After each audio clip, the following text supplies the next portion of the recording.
Design.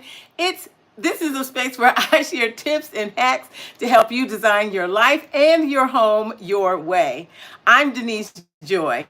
I'm an interior designer, a 26-year space curator, a 26-year college professor, and I am the founder of Learning to Live Abroad, where I help you learn the tips and hacks to retire and live your move abroad dreams. So, on today's episode, we are going to be talking about my journey to home ownership and Afro Boho Design Style. I'm really also weaving into this story what I learned, the things that I learned on this journey to home ownership. This is I decided to do this as I'm coming to the end of season 2 for Design Love podcast, and I'm in kind of a reflective mood, and I think it's particularly a result of me going to see the movie Sinners twice in the past couple of weeks. If you've seen the movie, let me know what you think about it. I'm thinking about doing one episode of the final episodes for season 2 around like the production design in the movie. That might be kind of fun, kind of cool to do something like that. It's a little bit different from what I typically do. So let me know what you think in the comment sections. As always, I appreciate everyone who joins me live for the podcast every Monday and Wednesday at 10 a.m. Eastern Time. And today's episode is part of the closeout of season 2 for the podcast. I have 2 more episodes left, and then I'm going to be taking a break for the summer. I'll be doing regular edited videos. I'll be traveling. Lots of fun stuff still coming. So make sure you stay in touch. If you're new to the channel, hit subscribe, hit the notification bell. Be sure to like this live. Hey, what's up? Good morning. Good morning. I love to see you here, Catherine. Make sure you hit share the live, and share the video if you're watching this as the replay of this particular podcast episode. So the next 2 episodes, again, I'll be focusing on using the Afro Boho design aesthetic and those principles, reinforcing how you can use those really anywhere in your home, inside and out. As always, shout out where you're coming from. Welcome yourself into the community. Community is so critical and so important to me, especially today when we are in these very unsettling times. Whether you have gathered an online community, in-person community, we have to stay close and in touch and support of each other. Now, today's episode is not going to be many episodes. It might go over just a little bit, so I just want to forewarn those of you who are used to that, because I am doing some storytelling. So grab a cup of tea, a cup of kombucha, or some. I've been making homemade sodas, which are so delicious, very high in probiotics. Love it, love it, love it. Grab yourself something to sip on and some water. So I believe that through sharing my story, I can inspire and empower someone to keep pursuing your dreams. Now, if you want to take a deep dive into the Afro Bohemian design aesthetics, I want you to go and look at episode 19. That's where I broke down everything from bold color version to warm neutrals and everything in between, so you can really learn and saturate yourself in what the aesthetic is all about, what the principles are. So first, I want to just very briefly go over Afro Bohemian design style. What is it? Afro Bohemian Design Style blends the free, spirited, and eclectic nature of Bohemian design, but it has elements of Afrocentric culture and heritage. It's my favorite part. I love that so much. And I'm going to talk about how I really got into Afro Bohemian design when I started telling my stories of home ownership. It has a laid-back design, a laid-back vibe. It focuses on individuality and personal touches and blending vintage, handmade, and found items. The individuality factor is what really drives me in my own personal design aesthetic, and when I'm working with clients, stressing that you get to do you. I had April was do you, boo, right? You get to do you. You get to create space and rooms that nurture and replenish and support and love on you, because of who you are and the type of energy that you need in your space. When I engage with Afro Boho Design, I also pay attention to these things: artistry, craftsmanship, and individuality, honoring heritage, culture, and legacy, using bold colors balanced with warm neutrals, harmony created from combining and using eclectic contemporary pieces, and then blending modern, ethnic, and classic vintage furnishings and decor. So, this episode is me sharing. I'm going to talk about my journey to home ownership. I think it is, I don't think, I know. It's so important to talk about our journeys, to share. No one is perfect. We are all growing. We are all evolving. We are all continuing, hopefully, to assess and evaluate, are we within our divine purpose? Are we on point? Good morning, Letitia. Are we doing the thing that is ours to do? Sometimes I say my assignment, am I on my assignment? I didn't start out on my assignment. I don't know that anyone who absolutely does, but some people may do. So my first question I had is, why choose to purchase a home? If you have purchased a home, drop in the chat. Why did you purchase your first home? If you have purchased one or more homes, why did you choose to purchase a home? Because it is a choice, right? The choice to purchase a home, we can generalize it in the United States by saying something kind of cliche like, oh, it's the American dream, right? That American dream is a bit of a fabrication, right? Almost a brand or a sales pitch. There is no true American dream. And certainly that wasn't the case for me. I grew up, I've said this before, but I'll say it again. I grew up and I lived in 13 different homes from the time I was born until I was 17. And it was not because we were in the military. When I say homes, I mean apartments. We were constantly moving. I had a lot of space instability. No sooner than we were settled in a 2-bedroom apartment. My mom was a single mother. We were moving shortly thereafter. We didn't really spend a solid year in most of the places where we lived. We were constantly moving. We were living, my mother collected welfare. We collected all of the things that one could benefit from assistance and support. My mother had dropped out of high school to have my older brother, but eventually she did receive her GED, and she mostly, though, lived a life of struggle, trying to exist in a system that really wasn't designed to support someone like her. But she loved us tremendously, cared for us and cared about us. And yes, we had a lot of good times hanging out with our cousins, our aunts, our uncles, my grandmother.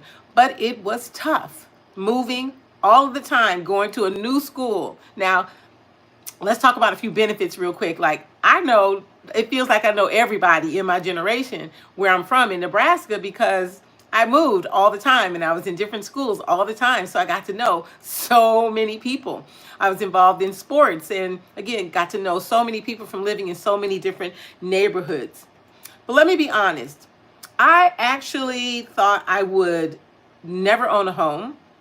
I also thought I would never go to college. I would never go through higher education, but I ended up doing both. I believe that I would kind of grow up replicating what was happening with my own mother. She was my female role model, if you will.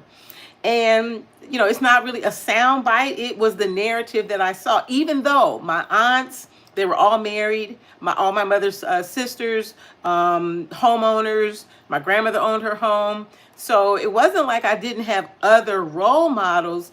But again, that first, my first female heroine, I watched her existing in a life of struggle.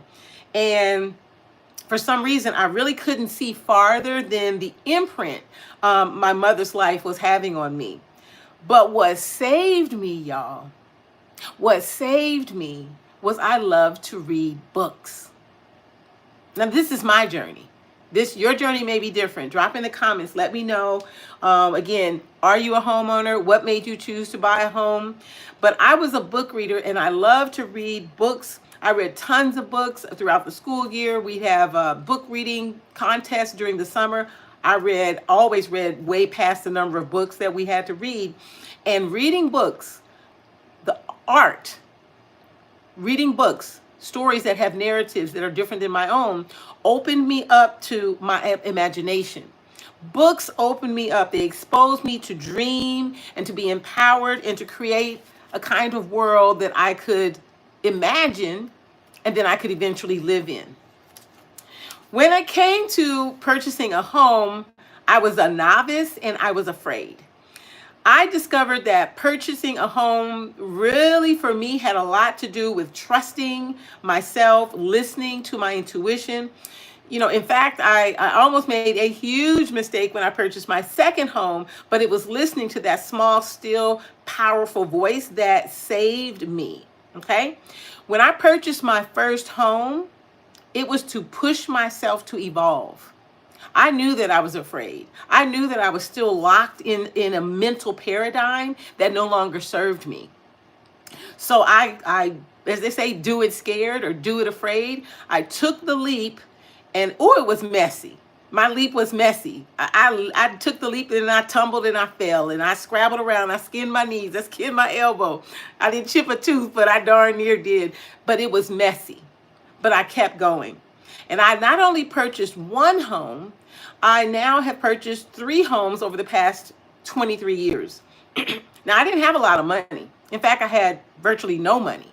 That was the other scary part because I couldn't reconcile. I couldn't kind of figure out on its face how to, Catherine, you said home ownership has never been your thing, especially when upkeep is so unaffordable. You inherited your first home. Okay, this one. Oh, and you were forced to buy. Well, now that you've purchased it and you live in it, and with the state of sort of home and just housing, whether it's an apartment or homeownership today, do you feel good about the fact that you went ahead and purchased that home?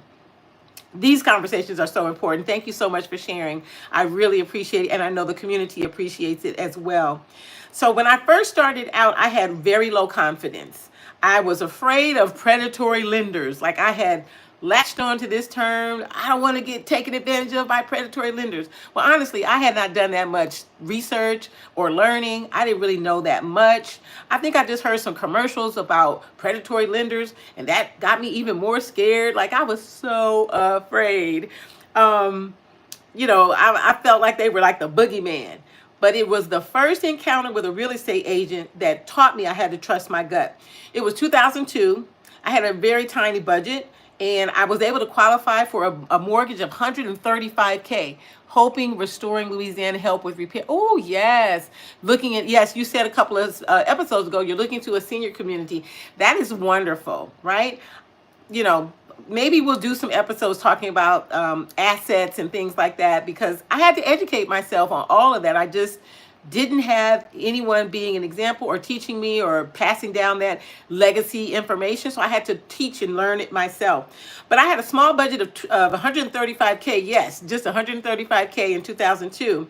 And I had found this agent, and he was really rude, brusque, and short with me, but I just was so afraid. I'm like, well, this is how it goes. He basically told me I could only afford to look for a home in a certain part of the DMV area, but I didn't want to look in that area because I didn't know anything about that area.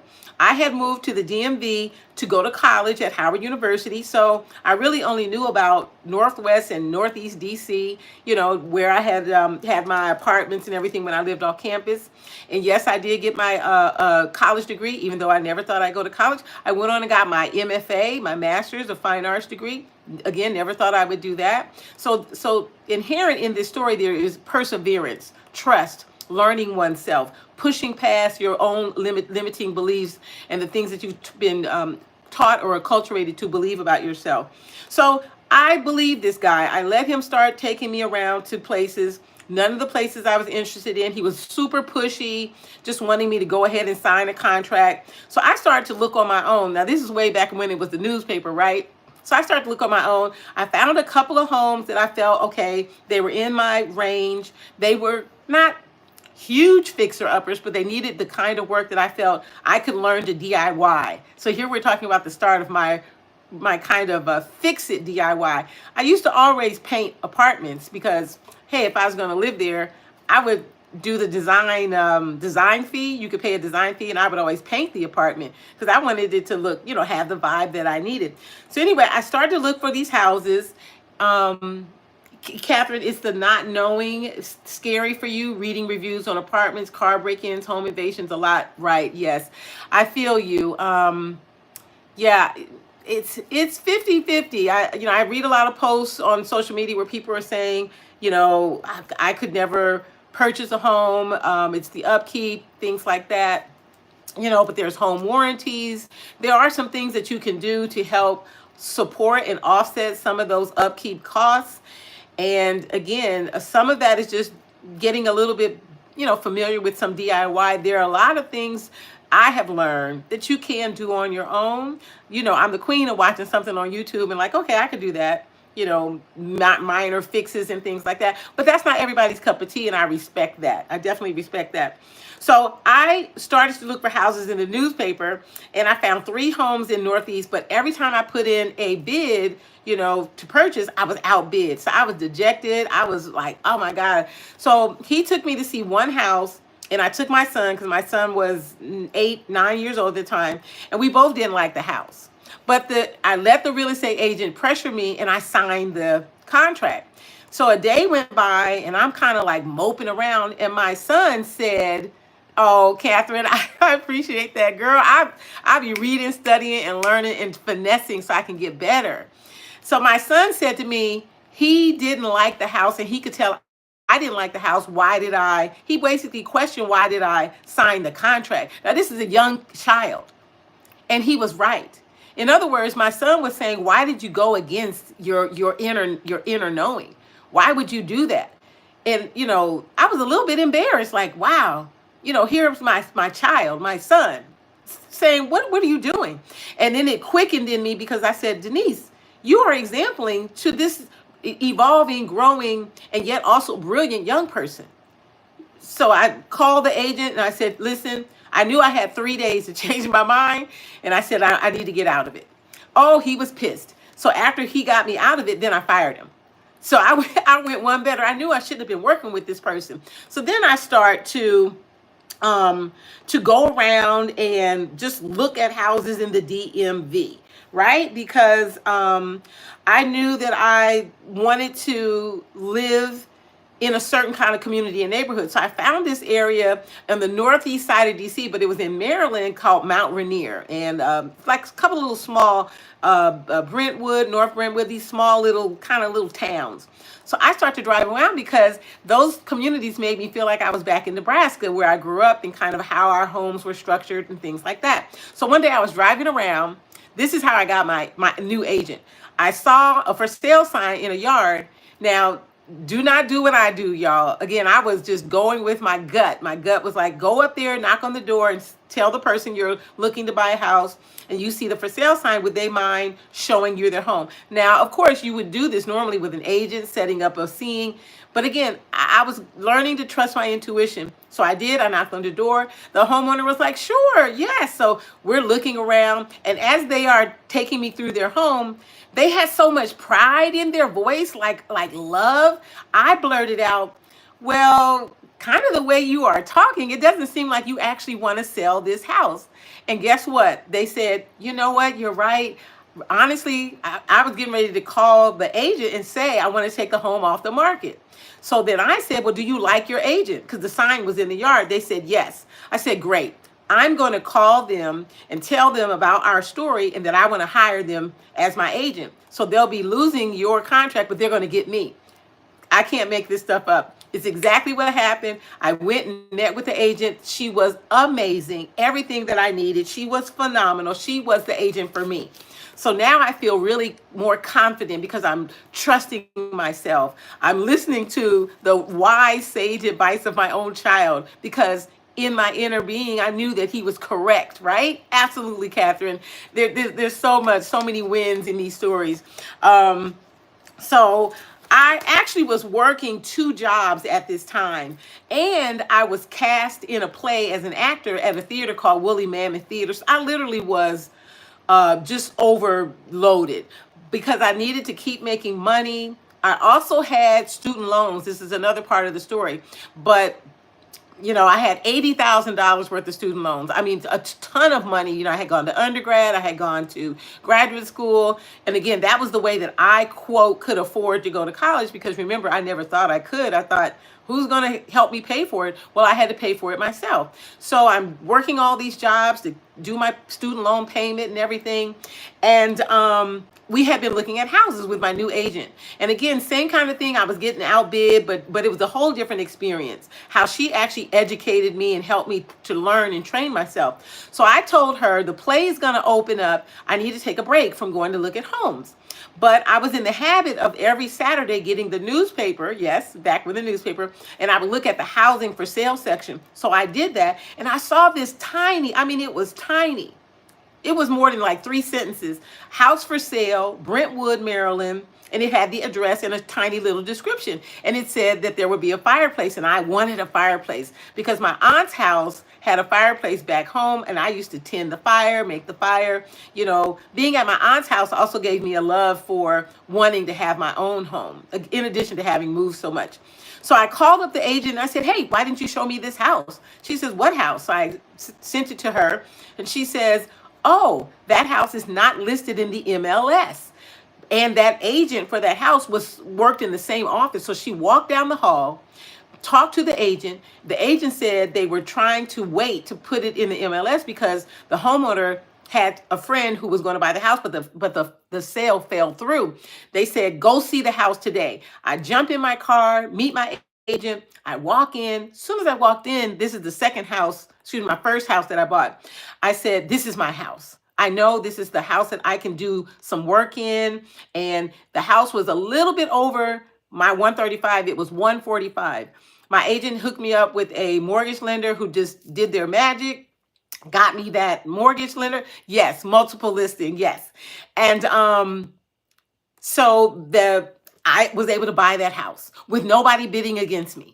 That right there is divine intervention, 100%, because I believe had they put it in the MLS, the house was just a sweet little 2-bedroom, all brick, fireplace, fence, just a nice backyard. I would have been outbid. I had a micro budget, okay? This is all divine intervention. Again, listening to my intuition, following my gut, saying yes when I know it should be yes. My son loved the space as well because he was obviously going to be living there. And so I ended up getting this quaint, but I had to put on my DIY hat, y'all. Oh, I had to learn so much. I sanded the floors, stripped them down, installed the tile. I did so many things. Of course, I painted all the walls because that's my specialty. Yes, what God has for you is for you. Be still, trust God in the process. Yes. So 3 years later, in 2005, I sold that property. I bought it in 2002. I sold it for $285K. And I sold it, right before the housing collapse of 2008, not too far from that. And it was just a blessing because it was the sale of that house that allowed me to pay off my student loan entirely. And when I bought the house, I knew I had a plan that I was going to sell the house in like 5 years, to pay off my student loan. And so this is a quick story, but I have to tell it. I was in the house watching the news. It was October, and the weather person came on the news and said, home heating oil is going to be very high for the winter months. And I out loud yelled at the television and I say, well, don't say that because no one will want to buy my house. And I caught myself and I said, Denise, you're not thinking about selling your house. So as I'm moving through my home, it was like this presence kept saying, you need to sell your house. And I got so irritated, y'all, that out loud, I said, you mean right now, like this minute? Because I was mad. Like, what do you mean sell my house? I love my house and I have a plan. I have a 5-year. So in other words, I was supposed to wait another 2 years for my plan. I wasn't going to sell to 2007, but the presence was so powerful. I picked up the phone, called my agent, and I said her name and I said, I think I want to sell my house. She said, really? And I said, I think so. She said, I have a client who wants to buy in your area Come on, Catherine, who wants to buy in your area. They've seen every other house. Can I bring her to your house now? I'm like, now? And then my agent says, oh, I know your house is clean. You always have your house like a showroom ready. So I agreed. She brought the client to my home. I went outside and sat in my car, just sitting there. They did the whole thing, went out through the house about 40 minutes. My agent came out to the car and said she wants to buy your house. I was floored. I mean, floored. She said, we need to talk sale price. I'm like, okay, I'm not ready for this. Then I had to do one of those moments. Just sit and get quiet. You know what you're doing. Trust you. You trust your agent.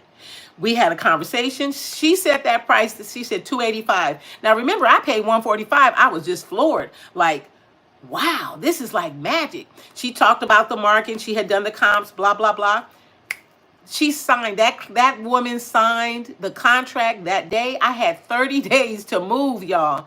Just like that, as they say, I had bought my first home and in 3 years sold it. And remember, if I had waited on my timeline, I would have got caught right there when the housing market was going to collapse. Okay? That's right. Come on now. Come on, Catherine. That's right. I would have got caught. But because I was willing to sit still and get out of my emotional deregulation and go into my intuition and trust and listen. I call it listen, obey, prosper. Listen to that gut instinct, the prosperity, not financial prosperity, but empowerment prosperity. You can't go wrong. So I did that, and I became debt free. Becoming debt free was so important to me. I realized early on, yes, out of my own way, I realized that the student loan situation was basically like a Ponzi scheme. I realized that, it was designed to keep you perpetually in debt virtually forever.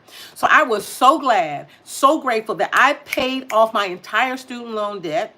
I vowed that my son would never have student loans, and I kept my word. I next wanted to purchase a house in DC because my son was getting older and I knew he was going to go to Howard University because I was a faculty member there by then. And I could get tuition remission, so he didn't even have to pay for college. He wasn't going to get anybody student loans, right? So I wanted to live closer. So I moved into DC into an apartment, and then I joined a home buyers club organization. I still didn't have the kind of income to purchase a home flat out in the DC area. So I joined this org, and because I had already owned a home, I had to wait 3 years before I could take advantage of the benefits of the Home Buyers Club. But I could still go to the meetings, get the learning, get all the information. The Home Buyers organization that I used and participated in is called Manna Incorporated, MANNA, Manna Incorporated. I think they're still in existence. If you are in the DMV area, you definitely should check them out. But in your area, wherever you are watching from around the U.S., there are so many home buyers organizations. You definitely, if you desire, if you are purposed to purchase a home, you want to take advantage of something like that. So I moved into this DC apartment, did that for 3 years. I qualified for the support due to my income, what it was at that time. I waited the 3 years. And this particular organization also built, purchased land and did new builds or refurbished things. So they had purchased some land about 10 years ago, and that land was 6 blocks away from Howard University, which is where I worked. And again, my son was going to go to college there. So as soon as they said that this was available, it was after the 3 years, I put my hat in the ring to get it was a condo. So I got one of the condos. I only had to put down $500 to secure my unit. Yes, it was a marvelous program. And again, I don't know if it still exists. The unit did include what they call a covenant. And a covenant means that, well, the way they had it designed, you could not sell your condo and recoup because the condos were sold at what they called affordable unit prices, and you couldn't turn around and sell it for basically market rate pricing. So there was a 5-year covenant where a different percentage you could increase up to 10 years, then you could sell it after 10 years at market rate pricing, which I thought was fair, absolutely fair. I knew, though, that I wanted to sell around year 6 because my son would be graduated from college by then. So in many ways, I kind of purchased a condo not far from campus because I was able to walk to work every day, and it was like his dorm. It was a pretty wild experience. It was about 800 square foot condo. But here's the story. Here's where I fell down and skinned my knee. I got impatient. At first, because the condo they were building and it was taking so long. So I was so impatient, y'all. I thought I knew better. I knew more. I'm just going to go out there and find my own condo. So I started looking at other places in the DC area. So I find a unit, a condo in Upper Northwest. This is about 3.5 miles away from where the condo was, the one that was 6 blocks from the campus. So after about 6 months, I got out of the home buyers club. I'm gonna just do my own thing. They taking too long. I don't even know if that condo is big enough. It's this. Hey, what's up, Sandra? What's up? So I'm gonna do my own thing. So I found this condo. Now, the Home Buyers Club also had a mortgage lender, and I was already approved with them. So I went back to the Home Buyers Club, the MANA organization, and I asked, could they do the mortgage for this condo I found? Because they also had that service. Well, they wanted me to move into the building that they had built so bad. First of all, they just loved me. I mean, we just all got along so well. They loved me. So they said, when I went there to get them to do the mortgage for the condo I found on my own after I had left the Home Buyers Club, 6 months had gone by, they said, well, the building is now finished, but the unit you originally picked is gone. But there's one unit left in the building. Do you want to go see it? Now, and really, they were saying, we want you to go see it. And so I'm hemming and hawing, and they called a woman, her name was Griselda, and they were like, Griselda, come take Denise, take her to the building and show her the unit. So I said, okay, all right. I'm all reluctant, y'all, I swear. So we're in the car because she's driving, and she's just, oh, I'm so happy to see you, Miss Denise, and we're chatting. We get to the building. Now, the building is done. I hadn't seen it finished. I'm like, oh, this is nice. We go in. The unit, one unit left. It was only 15 units in the whole building. One unit, she opens the door. She opens it with like a grand swoop, like, here it is. So I'm looking around, and I could feel that tap, tap, tap on my shoulder saying, hey, this is for you. This is for you. I said, oh, wow. Because that unit had a different layout than the one that I had originally, selected back when, I put my $500 down. She's going, you like it. You like it. I know you like it. It's perfect for you. She says, no, it's perfect for you and your son. And I said, you know what? It is. It is. So we drive back to the organization, to the office, and the gentleman there, I think his name was Frank. He's just sitting there all proud, like, you like it, right? I said, I do. He said, okay, I've already talked to so-and-so. You're going to get your $500 deposit back. Boom, boom, boom. He had the paperwork already ready to go, y'all. I mean, I was just blown. So I just sat my little behind down in the chair, started signing the documents, because that was where I was purposed to be. Forget about this other unit I found. So I ended up buying my second home. I got the condo, again, at lower than market rate. Everything was builder grade in there. Absolutely. That's what it was when you buy an affordable priced housing out of a program. I didn't mind it one bit. I worked an extra job, and I started saving money. And in year 4, I started to do a remodel. I remodeled both the bathrooms.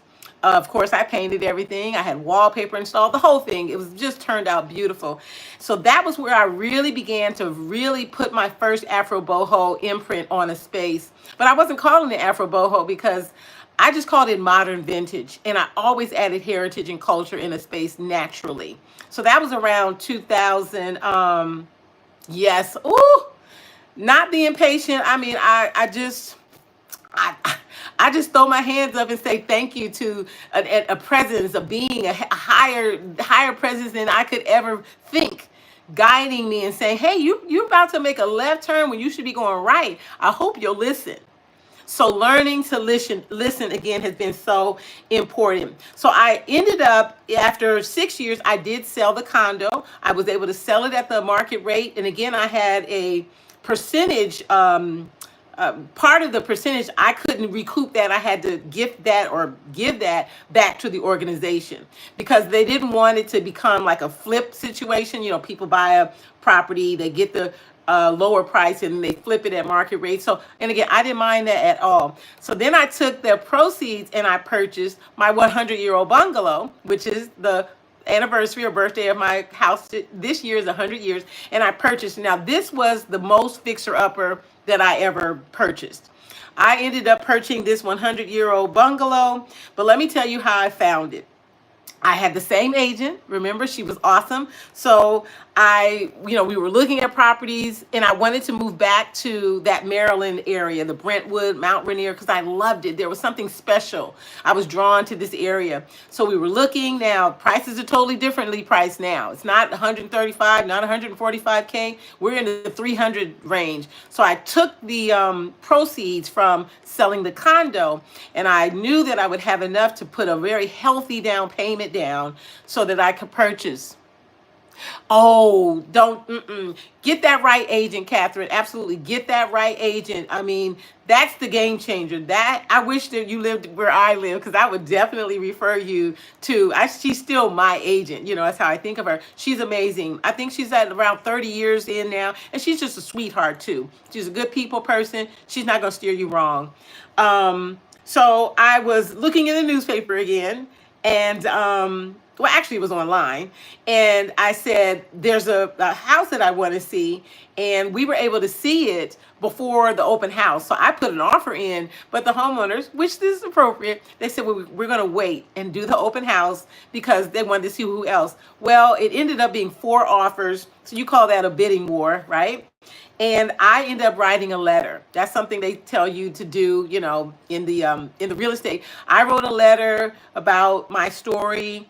And I guess it won them over because I ended up winning the final bid and I was able to purchase this house for about $384. So now that's a big difference. I purchased this house in 2017 and my first house was 2002. So that's a 15-year difference. So, you know, from 145, 15 years prior to 384.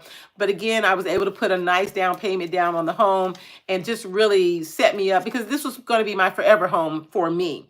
And, I use that same agent and every home that I have designed, I do now use the principles that I call Afro Boho Design.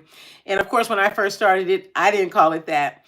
But I've always done a lot of DIY, and starting with painting of the walls, painting of anything, small fixes that, I could do. But I eventually worked my way up to learning to use tools, to repair, to repurpose, to restore furniture, to install lighting. Oh, there's a whole story of when I first started working with electricity in my first house and I almost electrocuted myself. It's not funny. It's funny now. Trying to take out a dishwasher.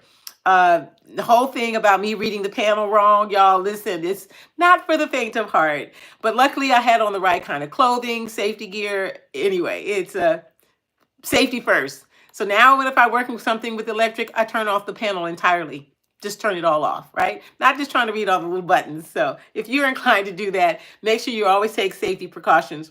My greatest influence as a designer has been my mother, Donna Jean, and her sister, my aunt, Laura May. Both are deceased now. They were both hugely, hugely creative.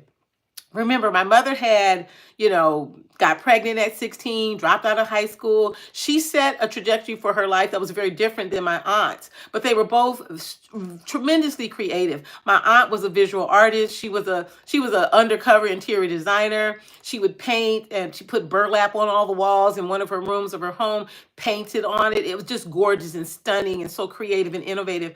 My mother was the creative who always added heritage into our apartments. We would do thrifting with my grandmother, and it was my grandmother also influenced me, who taught me how to thrift for quality. She taught me about the quality of wood, how to select materials and textiles. So honestly, the creative or design vein ran throughout my grandmother, my aunt, and my mother. My aunt, again, should have been an interior designer, but she went with that practical life.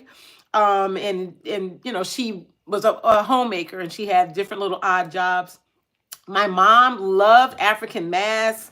wicker furniture, rattan, textile. She would hang rugs on walls, which is where I get hanging fabric on walls to this day. And I wish that all three of them were alive today so I could share with them and show them what I've done, how I lifted myself out of poverty and created a new paradigm of possibility. So what did I learn? What have I learned? And I'm still learning. We're all human, so we're still learning. But number one, through the journey of home ownership and design, I learned that I had to reprogram my brain to believe in myself, to believe in my gifts, my abilities, my creativity, my imagination, that I get to be the person who fosters the life that I desire to live, despite anything that's happened before or around me currently. I have to keep myself centered and in listening and tapped and tuned into that inner knowingness, that inner compass, that inner guidance. Number two, to trust. To trust, especially when what you have been led to do or decision to make is ruffling the feathers of some people around you. That's when you really know you're on the pathway of doing that which is you are divinely purposed. When I sold my first home, I had a friend at the time, and that friend was so angry with me for choosing to sell my home. Now, I don't owe an explanation to anyone, but I mean, this was my friend, and I'm like, oh, I'm going to be able to pay off my student loan. But for that friend, she was more committed to having people around her who all owned homes. So since I would be selling my home and moving to an apartment, I wasn't no longer a part of her preferred circle. I was baffled by this, but as I don't have that friend anymore. I was ruffling. She literally tried to talk me out of it. And again, trust yourself. Trust your intuition. Trust what's for you, what's divinely purposed. I hope that I have inspired you. Whether you're listening to this live and you've gone on this journey with me and watching the live, or you're watching and listening to the video replay. As always, I close out these episodes with an affirmation, and here's today's affirmation. I deserve every good thing I can imagine, including my dream home. Let me repeat that. I deserve every good thing I can imagine, including my dream home. Yes, Catherine, that's fine. Expiration dates aren't just for milk. Okay. People too. Hey, I just said I had to just go ahead and let it be and let it go. Let it be, let it go, and let it grow, because that's really what it all amounted to. The growth that I've been able to experience through all of the home purchasing, also setting an example for my son, around that, teaching him, having him there when the contract's being signed, just shifting the total paradigm of what's possible by example. And I'm very proud of myself. Truly, truly am. Thank you, as always, everyone, for coming on the journey with me for Design Love Podcast. Let's talk design. This is where, this is where I share the tips and hacks to help you design your life and your home your way. Again, this podcast drops every Monday and Wednesday at 10 a.m. Eastern Time. Season 2 is going to end next week. That's May, I think that's the 18th. So that'll be the last episode for this season. We'll pick back up with season 3 right around the first week of August. So, but still, you're going to tune in to Home Style and Design with Denise Joy. There'll be lots of edited videos that I'm going to be sharing. Again, I'm going to be traveling. I'm going to be doing some overseas travel, and I'm going to be shooting from there and, reporting live, if you will. So I really appreciate it. If you have watched this video as the replay of the live as a replay, please make sure to like the video, share it out, leave a comment. All of that helps with the algorithm. I really appreciate you all for coming and joining me on this journey today. Have an awesome day, and I'll see you in the next episode. You're welcome, Catherine. Bye, everybody.